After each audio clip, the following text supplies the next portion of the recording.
우리 지리엘부 성도 여러분 반갑습니다. 또 하나님께서 저에게 이렇게 거룩한 안식일을 허락하셔서 또 전에 모이도록 하시고 또 함께 이렇게 만날 수 있는 또 놀라운 특권들을 허락하심에 감사를 드립니다. 그리스도 안에서 이렇게 한 형제 되고 또 만나고 서로 이렇게 말씀을 나누는 일들은 참 좋은 일들입니다. 그렇지 않습니까? 이 세상의 만남들은 유한한 만남이지만 우리 그리스도 안에서의 만남은 무한한 만남임을 감사하면서 우리가 이런 함께 만나는 인연들과 또 함께 만남을 통해서 또 말씀을 나눔을 통해서 우리가 하늘까지 이어지는 그런 믿음의 용사들이 되시기를 간절히 바랍니다. 오늘 저는 세상에 거하나 속하지 않은 자라는 제목으로 좀 말씀을 준비해 봤습니다. 요즘 늘 말씀의 많은 내용들이 코로나 관련된 내용들을 많이 전하고 또 제가 연합회에서 이렇게 뭐 미디어 센터 홍보 이쪽을 맡다 보니까 특별히 요즘은 이렇게 말씀을 요청할 때 코로나 관련된 뭐 온라인 예배 뭐 그다음에 미디어 선교 뭐 이런 쪽의 말씀 요청들을 늘 많이 하셔서 제가 그와 관련된 말씀들을 늘 전했습니다. 그래서 오늘도 그 말씀들을 좀 전할까 생각을 하다가 오늘은 좀 제가 늘 고민하면서 재림교인으로서 어떻게 살아가야 하는지에 대한 늘 그런 부담들 이런 것들을 좀 정리한 말씀들이 있어서 그 말씀들을 한번 진리의 불교회 성도님과 나누면 좋겠다라고 생각을 해서 준비를 좀 해왔습니다. 세상에 거하나 속하지 않은 자, 굉장히 멋진 말 아닙니까? 제가 굉장히 제일 좋아하는 말입니다. 우리 모두는 다 세상에 거하여 살고 있습니다. 그러나 저와 여러분들은 거하여는 살지만 뭐하지는 않은 자가 되어야 한다? 속하지는 않은 자가 되어야 한다. 그래서 재림교인으로 살아가기에 가장 주제입니다. 재림교인으로 살아가는 그 이유와 목적 가운데 가장 중요한 것은 세상에 거하나 속하지 않은 자라고 하는 사실입니다. 여러분 혹시 이 용어를 딱 들으시면 성경 인물 중에서 누가 딱 생각나십니까? 혹시 누구요? 다니엘. 또 예수님. 물론 예수님. 그러셨고. 에녹. 늘 뭐 다 정답입니다. 그러나 늘 질문자의 의중을 파악한 정답이 가장 정답이죠. 세상에 거하나 속하지 않은 자의 가장 모델로서 우리가 살펴볼 수 있는 인물은 에녹이라고 생각을 합니다. 에녹은 성경에 그렇게 많은 기록들이 없습니다. 구약의 대표적으로 한 성경절, 신약의 대표적으로 한 성경절이 나오는데 먼저 창세기 5장 21절과 24절에 에녹에 대해서 기록을 해놓고 있습니다. 함께 우리 성경을 펴셔서 우리 찾아보시면 감사하겠습니다. 창세기 5장 21절 24절입니다. 찾으셨으면 제가 봉독해 올리겠습니다. 에녹은 65세에 무두셀라를 낳았고 무두셀라를 낳은 후 300년을 하나님과 동행하며 자녀를 낳았으며 그는 365세를 살았더라. 에녹이 하나님과 동행하더니 하나님이 그를 데려가심으로 세상에 있지 아니하였더라. 족보의 이야기가 쭉 나오는 가운데 에녹의 삶에 대해서 아주 간략하게 함축적으로 이렇게 표현을 해놓고 있습니다. 신약 말씀 중에서는 히브리서 11장 5절에 또 에녹에 대한 언급이 하나 있습니다. 히브리 11장 5절 우리 함께 다 펴시면 좋겠습니다. 히브리 11장 5절에 있는 말씀입니다. 믿음으로 에녹은 죽음을 보지 않고 옮겨졌으니 하나님이 그를 옮기심으로 다시 보이지 아니하셨느니라. 그는 옮기시기 전에 하나님을 기쁘시게 하는 자라 하는 증거를 받았느니라. 이 두 말씀으로 이제 어느 정도 에녹의 삶들을 우리가 좀 유추해 볼 수 있고 그 에녹의 삶에서 우리가 어떤 교훈들을 찾아야 하는지 좀 알 수 있지만 이 말씀을 중심으로 해서 부조와 선지자의 에녹의 삶에 대해서 너무나 잘 정리를 해놓은 말씀이 있습니다. 오늘 그 말씀을 좀 함께 나누려고 합니다. 부조와 선지자의 에녹에 관련된 말씀인데요. 오늘 오후에 시간이 나시면 돌아가셔서 부조와 선지자의 이 말씀들을 다시 한번 찬찬히 살펴보시면서 명상을 하시면 굉장히 큰 은혜가 있으리라고 생각이 됩니다. 첫 번째입니다. 장남이 태어난 후 에녹은 더 높은 경험에 이르고 하나님과 더 친밀한 교제 가운데로 이끌려 들어갔다. 그는 하나님의 자녀로서의 자신의 의무와 책임을 보다 더 완전히 깨달았다. 아버지에 대한 자녀의 사랑과 그의 보호에 대한 아이의 단순한 신뢰를 볼 때, 또한 그의 장남에 대한 깊은 애정과 부드러움을 마음에 느꼈을 때, 그는 당신의 아들을 사람들에게 선물로 주신 하나님의 그 놀라운 사랑과 하나님의 자녀들이 하늘 아버지 안에서 편히 쉴 수 있는 신뢰의 귀중한 공과를 배웠다. 그리스도를 통해 하나님의 무한하고 측량할 수 없는 사랑이 밤낮 그의 명상의 주제가 되었다. 그는 전심전력을 다하여 그가 살고 있던 주위의 사람들에게 그 사랑을 나타내려고 애썼다. 첫 번째, 에녹이 이 세상에 살고 있었지만은 그러나 이 세상에 속하지 않고 하나님께 속한 사람이 될 수 있었던 첫 번째 비결은 무엇입니까? 그에게 주신 아들, 장남을 통해서, 이것은 우리가 아이들이라고 자녀라고 표현할 수 있습니다. 자녀를 통해서 그는 하나님의 사랑을 깨닫게 되었고, 그 깨달은 그 사랑을 이웃들에게 펼치면서 살 때 그는 하나님에 속한 사람이 될 수 있었다고 하는 것이죠. 이것은 다른 말로 우리의 자녀로 대표할 수도 있지만은 더 나아가서는 이것은 어찌 보면은 우리에게 주신 이 세상의 많은 실물 교훈들을 대신할 수 있습니다. 그렇지 않습니까? 우리가 이 땅에 살면서 수많은 천연계들을 대하고 또 우리의 자녀의 사랑을 나누고 또 이웃과의 사랑을 나누는 그 모든 관계를 통해서 에녹은 하나님의 사랑을 깨닫도록 했다고 하신 것이죠. 그래서 이제 그런 말이 있습니다. 그리스도인들은 좀 감성적이 돼야 한다는 그런 말도 있어요. 그래서 우리 주위에서 일어나는 그 모든 일들에 대해서 그 예사로 흩어 지나가면 안 됩니다. 늘 세밀하게 관심을 기울이고 늘 그것이 나에게 주는 영적인 메시지가 무엇인지를 늘 살피는 삶을 살 때 에녹처럼 이런 삶의 교훈들을 얻을 수 있는 것이죠. 이건 굉장히 중요한 것입니다. 그래서 선배 목사님들이 늘 그런 얘기를 많이 하시죠. 요즘 우리 교인들은 텔레비 앞에 드라마에서 눈물을 다 쏟아서 정말 자신의 영적인 부분에서 눈물을 쏟을 땐 그 눈물이 말라서 없다는 말씀들을 설교에서 많이 들었습니다. 우리 그리스도인들은 더 나아가서 우리 재림교인들은 정말 에녹처럼 이러한 우리의 주변에서 일어나는 또 하나님께서 우리를 위해 주신 모든 주변의 환경들을 굉장히 민감하게 받아들이는 그런 영적인 눈들이 늘 깨어 있어야 한다는 것이죠. 그리고 여기 보면 장남이 태어난 후에 그 아들의 관계를 통해서 하나님의 깊은 사랑을 느끼고 그에 동행하게 됐다라는 그런 말씀이 있습니다. 근데 여기서 한 가지 하나님의 놀라운 사랑들을 우리가 좀 깨달을 수 있는데, 혹시 여러분들이 다 이제 자녀를 키운 경험들이 있으시리라고 생각이 되는데, 어린 아이들이 이제 돌이 좀 지나고 걸음마를 막 시작할 때 어떻게 합니까? 가만히 있습니까?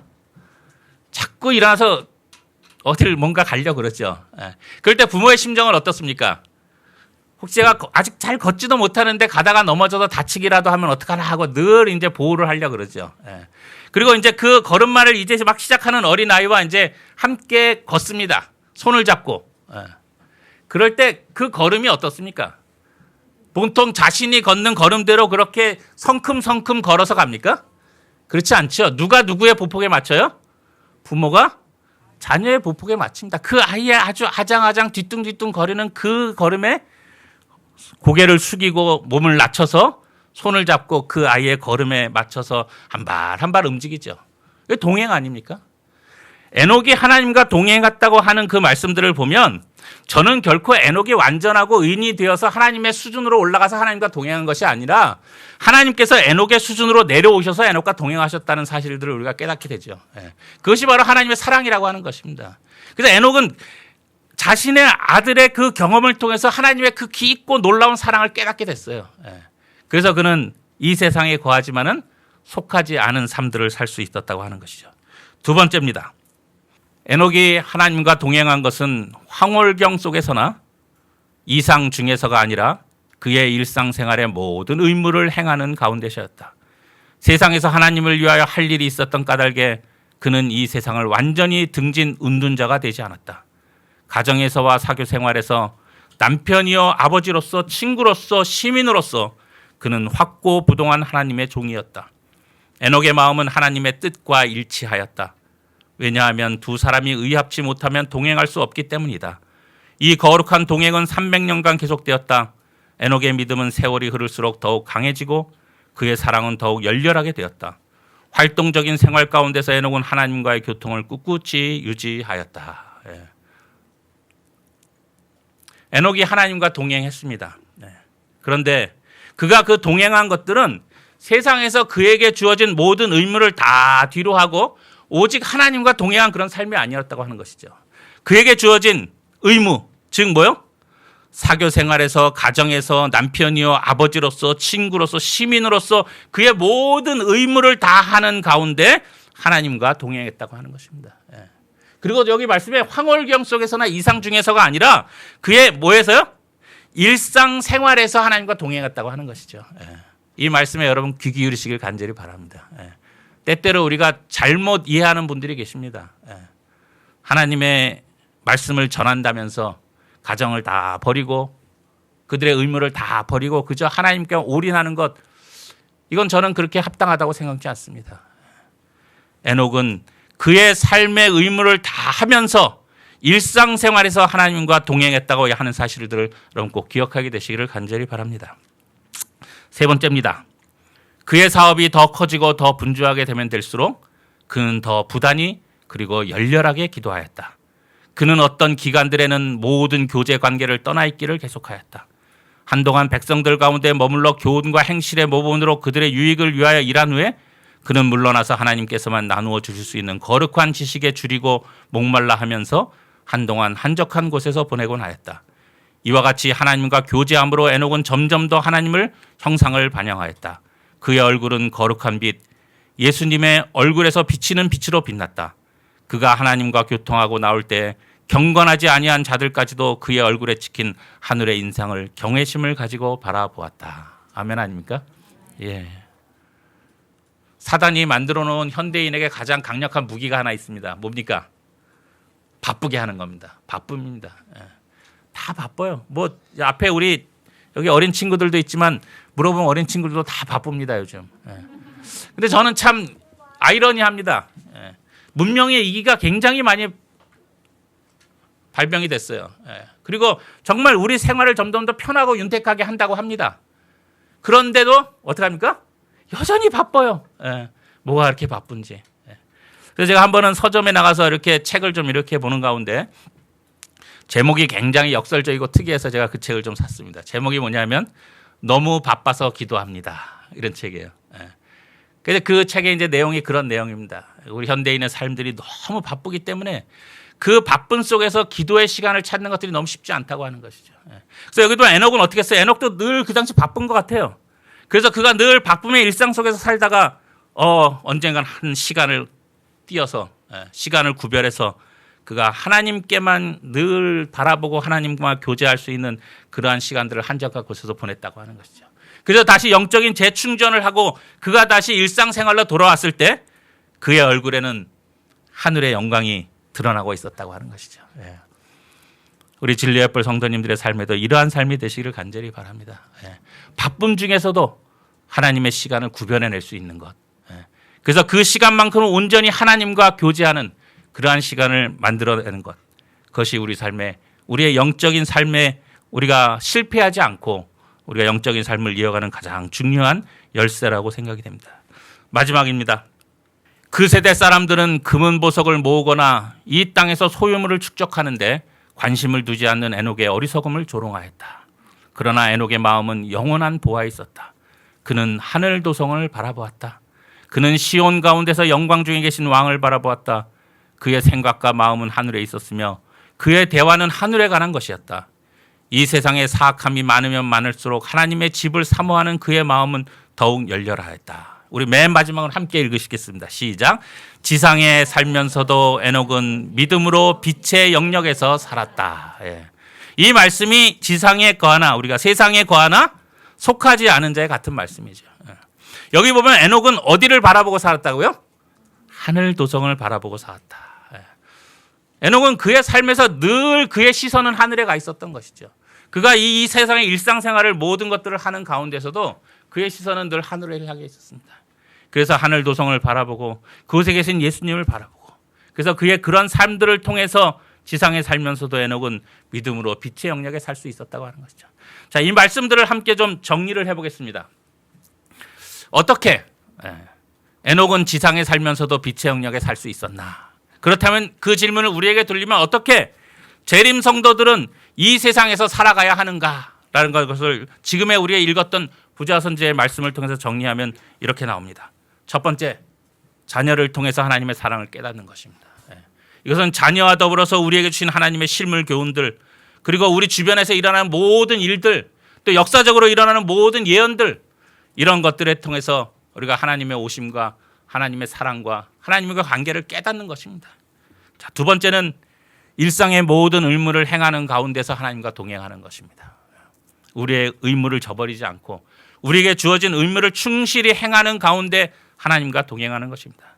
세 번째는 자신의 마음을 하나님의 뜻과 일치시키는 겁니다. 혹시 여러분 우리 신앙생활에서 가장 이기적일 때가 언제인지 아십니까? 우리의 신앙생활 중에서 여러분들이 가장 이기적일 때라고 생각하실 때가 언제인지 아세요? 저는 기도할 때라고 생각이 됩니다. 여러분 어떻습니까? 기도의 내용을 한번 쭉 살펴보시면 참 내가 이기적이라는 생각 안 드십니까? 늘 나의 요구만, 뭘 달라, 뭐 이렇게 해달라, 늘 나의 요구만 합니다. 하나님의 뜻이 무엇인지, 하나님께서 나에게 만들어 놓으신 그 나의 생의 길이 무엇인지, 하나님께서 이 시간 나에게 말씀하시고자 하는 무엇인지에 대해서는 별로 관심이 없어요. 그냥 무릎 꿇으면 그저 줄줄줄 나의 주장과 나의 요구와 나의 원함을 늘 늘어놓습니다. 그것은 뜻과 일치시키는 게 아니죠. 뜻과 일치시키는 것은 나의 뜻을 전하기도 하고 상대방의 뜻을 듣기도 해서 가장 좋은 점들로 뜻을 맞춰가는 겁니다. 에녹은 아마 그런 기도를 드리지 않았을 것입니다. 좀 더 중보의 기도, 이웃을 위한 기도, 또 하나님의 뜻이 무엇인지를 구하는 기도, 아마 그런 기도를 드리는 에녹이었을 것입니다. 네 번째는 바쁠수록 더 기도하며 하나님과의 시간을 구별한다고 하는 것이죠. 다섯 번째는 하늘을 바라봄으로 생각과 마음은 하늘에 있었다고 하는 겁니다. 저는 이 다섯 번째가 굉장히 중요한 키포인트라고 생각합니다. 우리가 이 땅에 살면서 이 땅에 보아야 할 것이 너무나 많습니다. 그죠? 우리의 시선과 관심을 끄는 것들이 너무 많습니다. 그러나 에녹은 하늘을 바라봤다고 하는 것입니다. 그 일상에서 그는 늘 하늘을 바라보며 그 하늘을 바라봄을 통해서 그의 생각과 마음은 하늘로 향하게 되었다고 하는 것이죠. 그래서 그의 삶의 결과가 지금 우리가 읽었던 것처럼 그런 아름다운 삶의 결과가 나올 수 있게 되었다고 하는 것입니다. 시편 1편에 보면 굉장히 재밌는 성경 말씀이 하나 있습니다.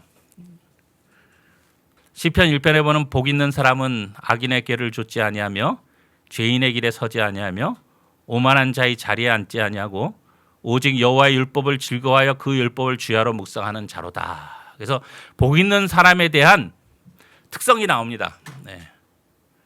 그리고 악인에 대한 이제 특성들이 또 나옵니다. 첫 번째는 뭡니까? 꾀를 좇지 않는다고 하는 것. 이것은 뭡니까? 이것은 생각입니다. 그렇지 않습니까? 꾀를 쫓지 않는다고 하는 것은 생각입니다.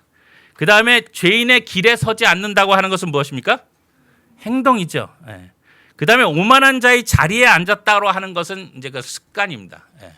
그래서 이것을 단계적으로 이렇게 살펴보면 어떤 생각을 하느냐에 따라서 그 생각에 따른 뭐가 나타나고 행동이 나타나고 그 행동들이 늘 반복되면 그것이 뭐가 되는 겁니까? 습관이 되는 겁니다. 그래서 이 시편 1편의 말씀은 굉장히 우리에게 중요한 말씀입니다.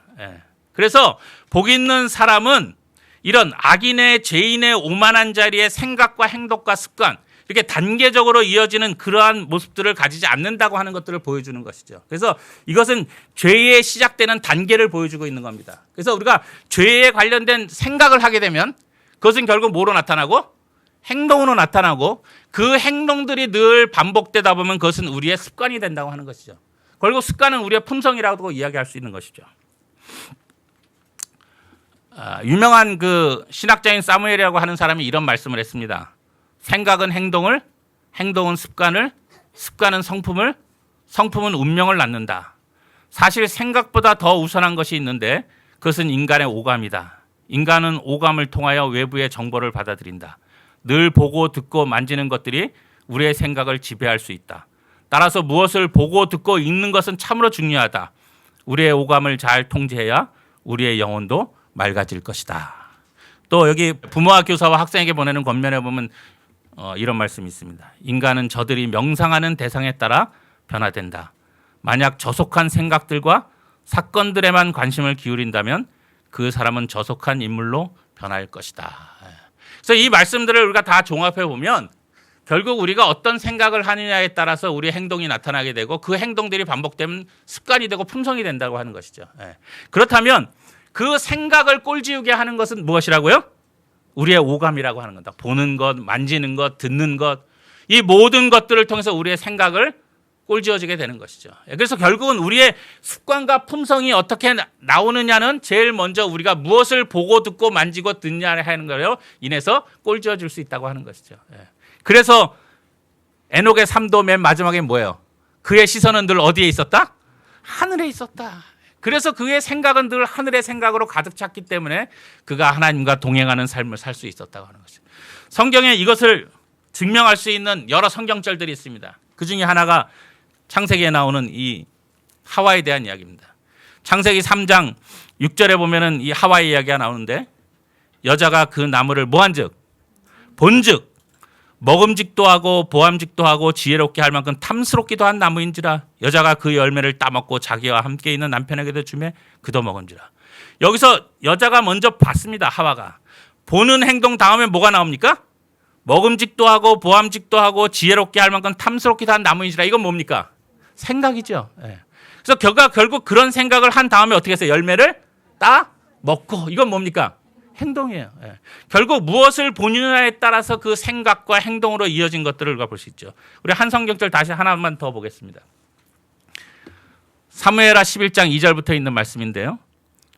저녁 때에 다윗이 그 침상에서 일어나 왕궁 지붕 위에서 거닐다가 그곳에서 보니 한 여인이 목욕을 하는데 심히 아름다워 보이는지라 다윗이 사람을 보내 그 여인을 알아보게 하였더니, 그 뒤에 이야기는 우리가 다 압니다. 그죠? 여기도 보면 똑같은 단계의 발전들이 있습니다. 거닐다가 그곳에서 뭐하니? 보니, 그 여인을 봤어요. 그런데 그 여인을 보니까 무슨 생각이 들어요? 심히 아름다워 보이는지라, 아름답다는 생각이 듭니다. 그 다음에 다윗이 어떤 행동을 합니까? 그 여인이 누군지 알아보게 하고, 그 위에 다윗이 큰 죄악을 범하는 그 이야기들을 우리가 알 수 있지 않습니까?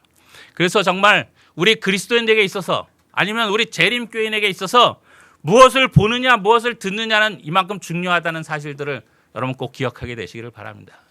그래서 에녹은 늘 강조했듯이 그의 시선을 늘 하늘에 두었다고 하는 것이죠. 히브리 12장 2절에는 이 말씀을 굉장히 강조하고 있습니다. 우리가 잘 아는 히브리 12장 2절의 말씀을 보면 믿음의 주여 또 온전케 하시는 이인 예수를 뭐하자? 바라보자. 그는 그 앞에 있는 기쁨을 위하여 십자가를 참으사 부끄러움을 개의치 아니하시더니 하나님 보좌 우편에 앉으셨느니라. 늘 우리의 삶이 믿음의 주여 온전케 하시는 이인 예수를 바라보는 삶이 되시기를 간절히 바랍니다.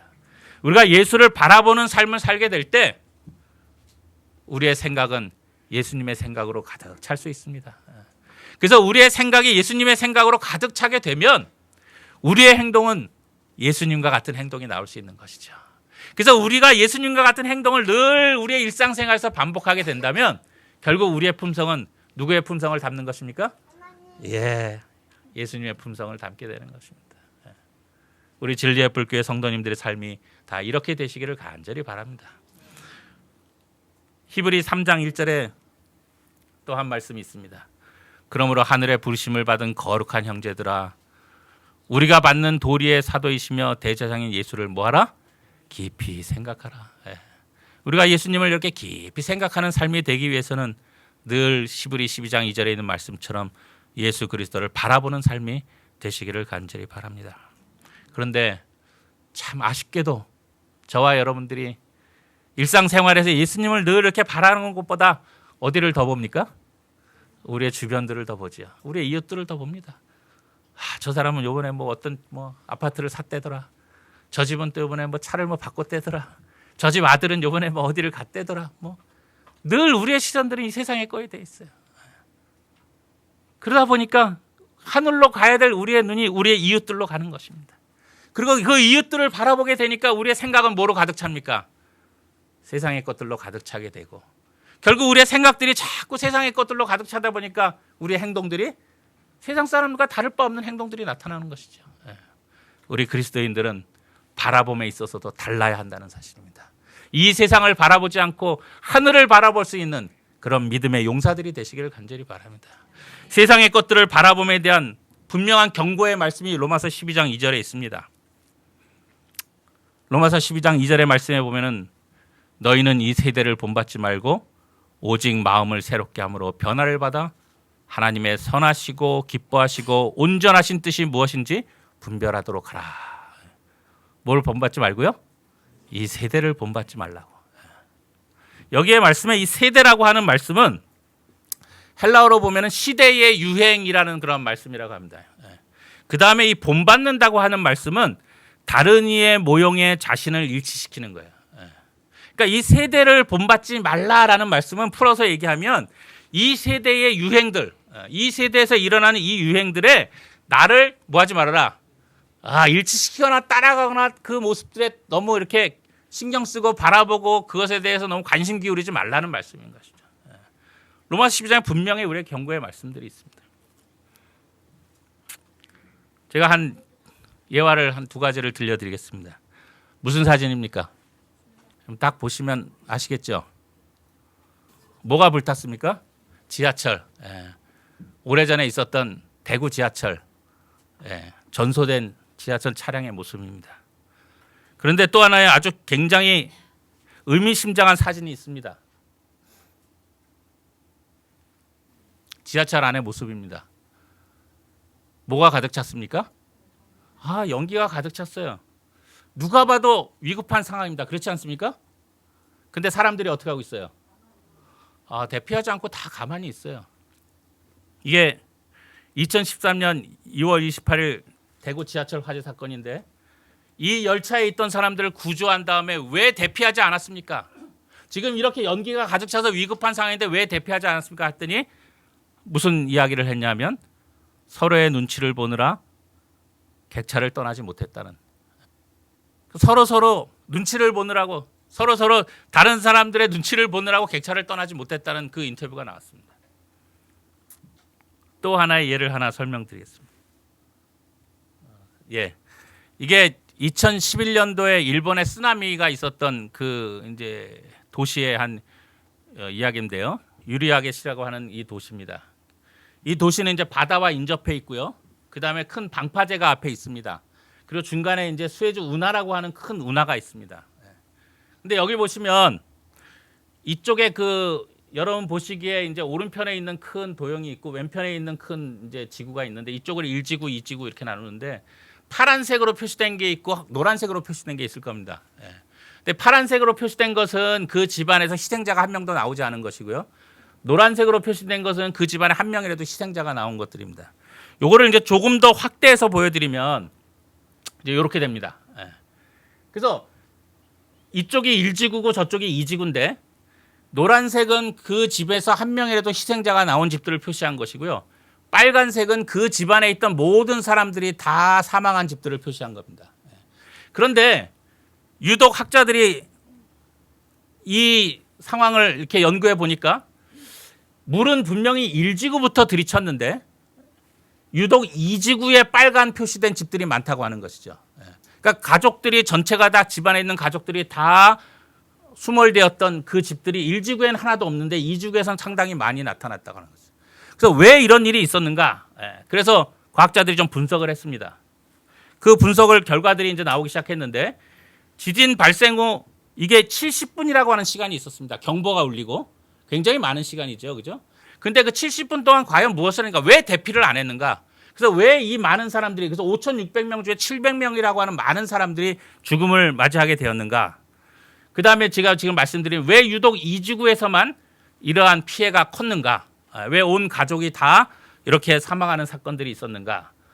2지구 사람들은 데이잔 운하로 쓰나미가 넘어오지 못할 것이라 믿고 대피명을 무시하는 분위기였다고 하는 거죠. 1지구에 물이 들이닥친다고 하는 경보가 울렸음에도 불구하고 2지구에 있는 사람들은 중간에 운하가 있기 때문에 우리 2지구까지는 그 물이 쓰나미가 넘어오지 않을 거야 라고 대피하지 않았다고 하는 것이죠. 그런데 더 흥미로운 것은 대피하지 않는 이웃들을 보고 이 지구에서 대피하는 사람들이 적었다고 하는 겁니다. 예. 근데 1지구에서는 그래도 사람들이 위기를 느끼고 대피를 그래도 해서 피해가 최소화될 수 있었는데 2지구에 있는 사람들은 대이전 운하로 넘어오지 않을 거라는 생각. 그다음에 두 번째는 이웃을 보니까 이웃도 뭐 하고 있어요? 대피를 안 하고 있어요. 예. 그래서 괜찮겠지 하고 있다가 이런 재난을 당했다고 하는 것입니다. 이게 이제 그 심리학적인 그 용어로는 이제 심리적 동조라고 하는 부분들이 있는데 이렇게 이제 이웃들의 모습들을 이렇게 바라보고 보면서 이웃들이 하지 않으면 나 혼자 독단적으로 뭐를 하기에는 부담을 느끼는 겁니다. 예. 그래서 그냥 거기에 동조가 돼서 거기에 그냥 안주하고 있는 것입니다. 예. 우리 재림교인들의 이 부분의 실험들은 굉장히 심각하게 좀 우리가 살펴봐야 할 필요가 있습니다. 한 가지만 더 말씀을 드리겠습니다. 우리 앞에 어린이들 많이 있는데 거미다리가 몇 개죠? 6개? 8개. 예. 제가 거미를 보여드릴게요. 한번 세보세요. 몇 개예요? 거미다리는 8개예요. 이거는 거미만 잡아서 다리를 세보면 알 수 있는 아주 기본적인 상식이죠. 우리 어린 친구들도 8개라는 거미다리 상식을 압니다. 근데 아주 재밌는 이야기가 있습니다. 기원전 3500년경 아리스토텔레스가 뭐라고 주장했냐면요. 거미다리는 몇 개다? 거미다리는 6개다라고 주장했어요. 아리스토텔레스는 그 당시에도 철학자로 유명한 사람이었죠. 그죠? 유명한 사람이 거미다리는 6개다라고 주장을 하니까 이게 2000년간 거미다리는 6개로 모든 학계와 정설로 인정돼 왔었어요. 1700년에 프랑스의 라마르크스가 거미다리를 세워보고 거미다리는 6개가 아니고 거미다리는 8개입니다라고 이렇게 발표하기 전까지 근 2000년간 많은 사람들이 그냥 거미다리는 6개라고 그래서 모든 문헌들에 보면 거미다리가 6개라고 주장한 문헌들이 그렇게 표기된 문헌들이 너무나 많이 있습니다.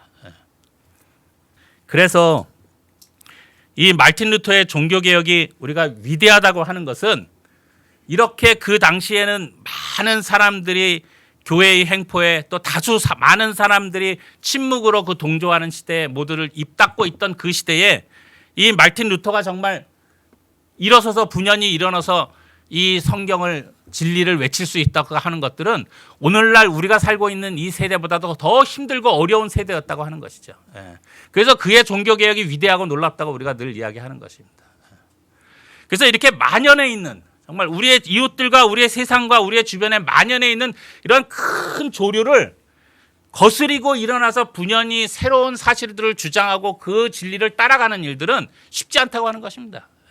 대단한 용기와 결심이 필요하다고 하는 것입니다. 그리고 늘 삶에서 세심하게 역사의 흐름들을 살펴보지 않으면 그것들에 대해서 제대로 판단하기가 쉽지 않다고 하는 것입니다. 그래서 우리의 눈을 어디에 두고 늘 하늘에 두고 하늘의 음성과 하늘의 생각들로 우리의 삶들을 엮어 나가야지만이 우리가 세상의 조류에 따라 떠밀려가지 아니하고 세상 사람들이 다 잘못된 것을 믿을 때 분연히 옳은 것을 외칠 수 있는 그러한 재림교인이 될 수 있다고 하는 사실들을 여러분 꼭 기억하게 되시길 간절히 바랍니다. 여기 아주 중요한 말씀이 있습니다. 그리스도인들은 이 세상의 외적이며 무상한 유행을 따르지 말고 가장 깊은 내적 본성이 철저하게 변화되어야 한다. 성화는 이 세대에 거룩하지 못한 모든 관습에서 외적으로 분리되는 것과 신자 자신의 내적 변화를 둘 다 포함한다. 이 굉장히 저는 중요한 말씀이라고 생각합니다. 우리가 성화라고 하면 내적인 변화만 얘기하는데 여기 보면은 모든 세상의 관습에서 외적으로 뭐가 되는 것? 분리되는 것도 포함한다고 말씀하셨습니다. 그는 이 약한 세대에 제시되는 혼란스러운 많은 행동 노선 중에서 바른 행동을 선택할 수 있도록 일깨움을 받는다. 그는 더 이상 육신의 마음이 아닌 그리스도의 마음을 갖고 있으므로 기꺼이 하나님의 뜻을 행하며 진리를 인지하고 이해할 수 있다. 이 마지막 말씀 굉장히 중요한 말씀입니다. 진리를 뭐하고? 인지하고 뭐 할 수 있어야 돼요? 이해할 수 있어야 되는 것이죠. 우리가 다 지금 어느 교회에 소속돼 있습니까? 진리의 뿔교회. 우리 재림교회는 진리교회라고 얘기합니다. 그 진리교회 내에서도 진리라고 이름을 쓰는 진리의 뿔교회에 속한 우리 성도님들이 얼마나 진리를 인지하고 이해하고 계십니까?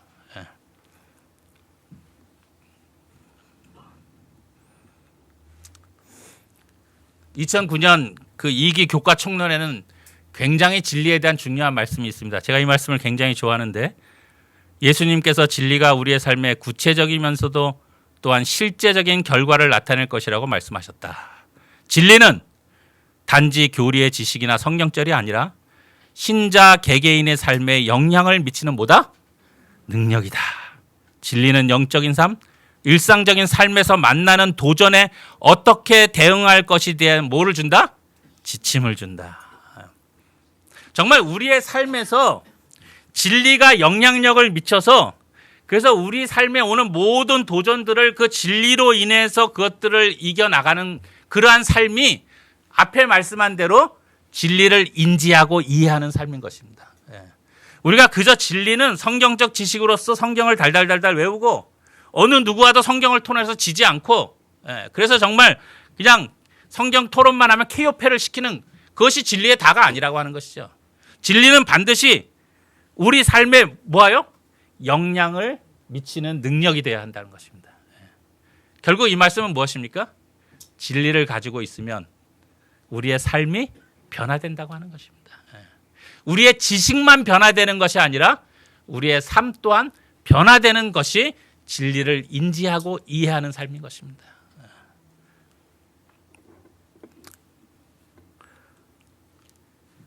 우리 기본결의 10일에 보면 굉장히 중요한 말씀이 있습니다. 그리스도 안에서 자라남. 이것은 우리 이제 27개 교리에서 저희 제7안식일 예수님교회가 28개 교리로 한 교리를 더 발전시키면서 이 부분의 중요성을 인식해서 따로 띄어서 한 부분의 교리로 이렇게 정한 것입니다. 예수 안에 있는 이 새로운 자유 안에서 우리는 매일 기도를 통해 그분과 교제하며 그분의 말씀을 먹으며 그분의 섭리를 명상하며 그분을 찬양하며 예배를 위해 함께 모이며 교회의 사명에 참여하며 그분의 품성과 같아지는 데 이르도록 성장하라는 요청을 받는다. 이 두 가지가 중요합니다.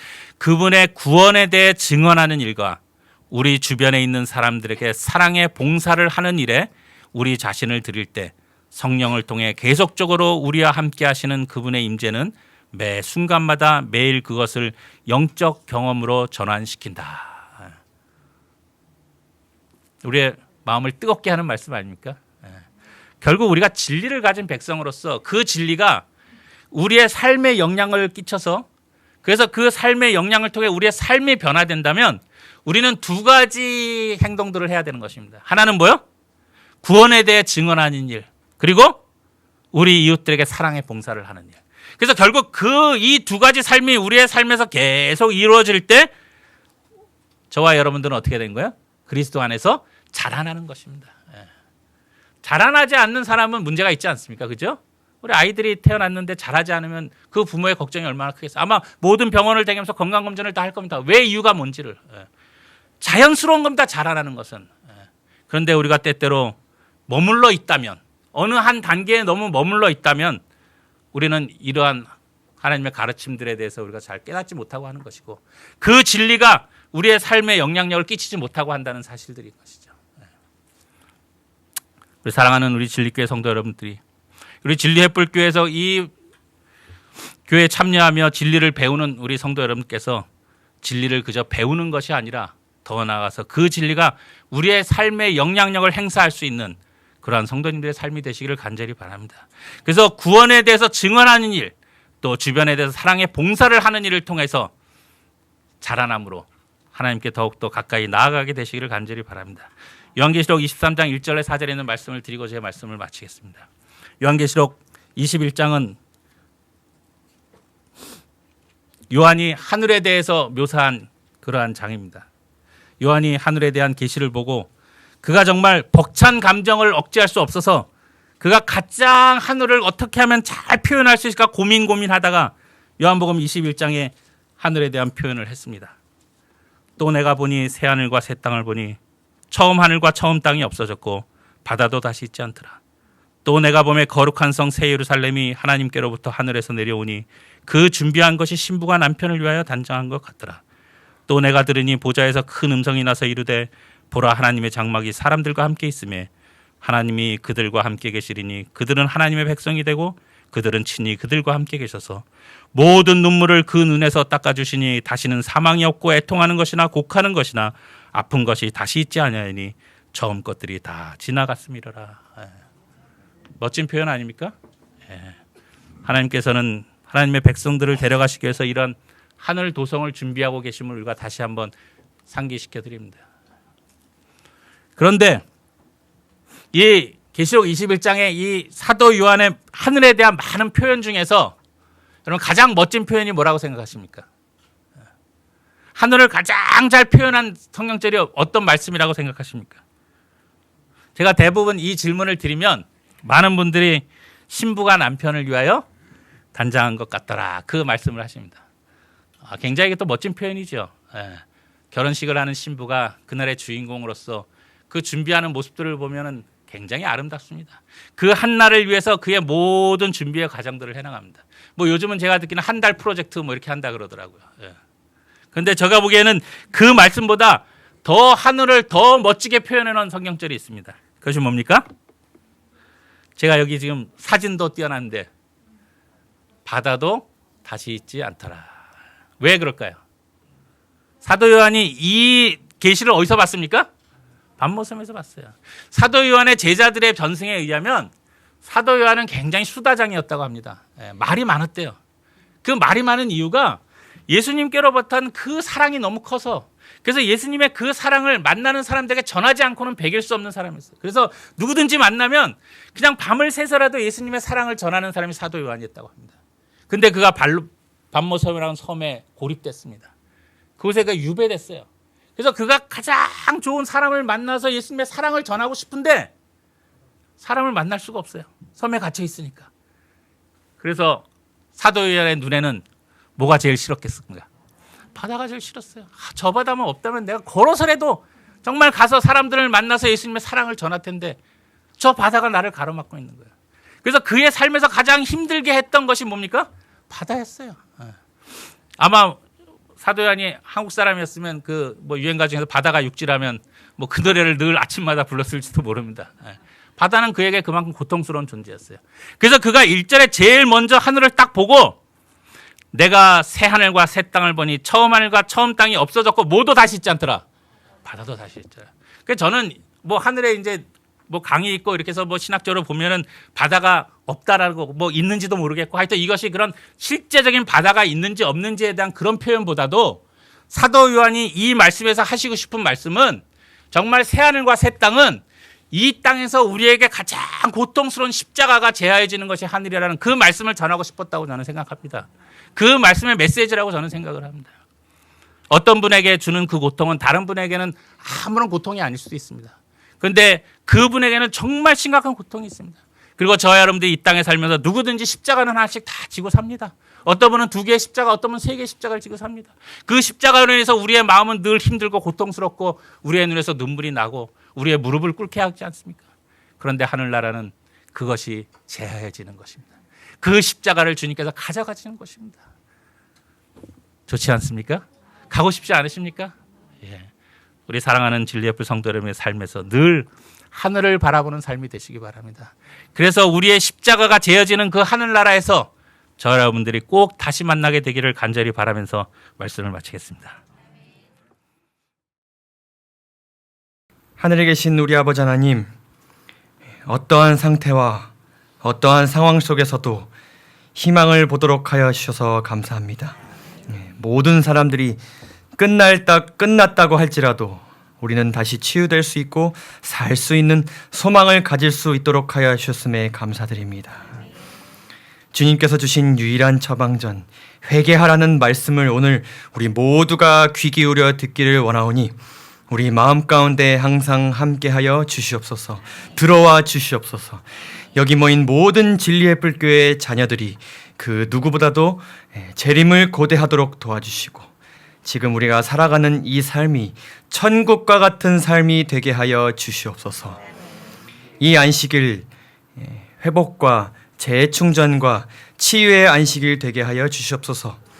우리의 영과 마음뿐만 아니라 뜻이 있으시다면 진리의 불 이 예배 방송에 참여 중인 모든 우리 진리의 불교의 환우들의 육신 또한 회복시켜 주시옵소서. 함께 서로를 위해 기도하겠습니다. 다시 모이는 그날까지 우리 모두가 말씀의 은혜와 하나님의 인도하심 안에서 하나님과 동행하는 한 주 되도록 하여 주시옵기를 우리 구주 예수 그리스도의 이름으로 간절히 기도드리옵나이다.